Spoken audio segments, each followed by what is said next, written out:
honestly the best experience I've ever had. I come from customer service and hospitality, and I've been taken care of immensely every step of the way. I felt completely confident, and I'm really grateful.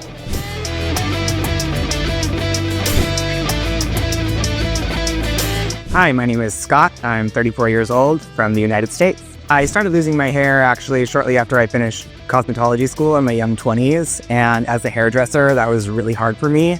So I kind of went through the motions and slowly let it progress and fall away.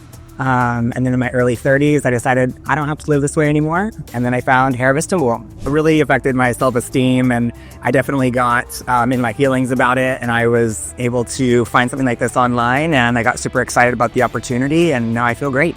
So Instagram was definitely what got me. I followed many different hair loss clinics in Istanbul, and this was the one that really caught my eye, just the attention to detail and the cleanliness of the facility, and it just looked like the best bet. I love my hairline. It's super natural. I didn't want like a straight line. I didn't want anything that didn't look like me. And we took our time and designed a really perfect hairline for me.